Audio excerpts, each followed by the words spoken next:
I am Milay Kumar, working as the Assistant Professor, Department of Physics, St. Joseph College of Arts and Science. In this session, I am going to explain the concept of Stark effect. What is meant by Stark effect? So, the Stark effect is analog of the Zeeman effect when compared with the electrical and magnetic field. That is, the Stark effect is nothing but a electrical analog of the Zeeman effect, where the normal Zeeman effect obey the magnetic field, but here the Stark effect obey the field of electrical. The Stark effect is a splitting of spectral lines due to the action of an external electric field on the radiating substance, where Zeeman effect due to the action of an magnetic field. That is the difference between Stark effect and the Zeeman effect, where electrical or electrical field, where Zeeman, normal Zeeman comes under the magnetic field. So even very strong external electric fields are weak compared to the interatomic fields. When we compare the interatomic fields,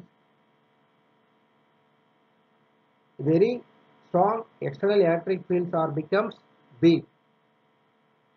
Second point, so electric field on the motion of the atomic electrons can be regarded as small perturbation. So due to this weak of this electric field when compared with the interatomic field, the motion of the atomic electrons can be regarded as small perturbations. So consequently, the Stark line splitting is very minute. It looks very minute and can be observed only with instruments having a high resolving power. So that we require a high resolving power for focusing these Stark lines, since it is very minute. The lines are split into a series of components located, in case of hydrogen, symmetrically on both sides of the original line. Experimental study of this Stark effect.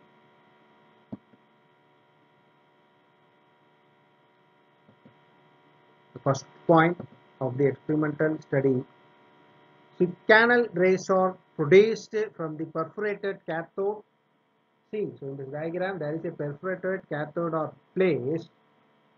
So here the hydrogen atoms emitting spectral lines are subjected to a powerful electric field. The canal rays are produced in an ordinary glass discharge tube provided with a perforated cathode C. When pressure in the tube is not very low, what happens?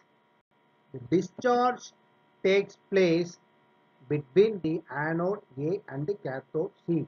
It is maintained at a suitable potential difference. So when the pressure in the tube is not very low, so the discharge takes place between the anode A and the cathode C is maintained at a suitable potential difference.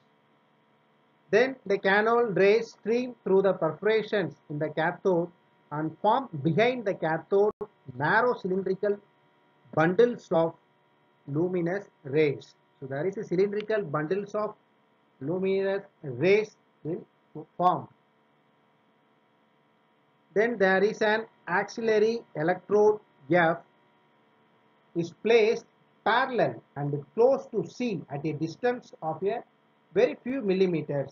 In terms of few millimeters only, we may place the auxiliary electrode F very close to C. So a very strong electric field of several thousand volts per meter is maintained between this auxiliary electrode F and cathode C. The effect produced can be studied both transversely and longitudinally. So, Stark observed that the lines in the spectrum emitted by the canal rays of hydrogen were split up into a numerous sharp components under the action of the electric field. Next, so results of the Balmer series of the hydrogen spectrum. So are given in three forms. You can get the results of the Balmer series in the three forms. That is, every line is split up into a number of sharp components. So all hydrogen lines form symmetrical patterns. The pattern depends markedly on the quantum number n of the term involved. So that is the number of lines and the total width of the pattern increases with this quantum number n. Thus, the number of components of H beta line is greater than that of H alpha line. Similarly, the number of components of H gamma greater than that of H beta. So this is the first result or conclusion for the Balmer series of hydrogen atom. Then second one, observation perpendicular to the direction of the electric field in terms of transverse beam shows that the components are polarized. That is, some parallel to the direction of the field and others perpendicular to it. So this is the second one. Then third one, up to fields of about 10 power 7 volt per meter, the resolution increases in proportion to the field strength V. In this region, we have linear or first order stop effect. When V exceeds 10 power 7 volt per meter, there are shifts in the line patterns which are proportional to E square.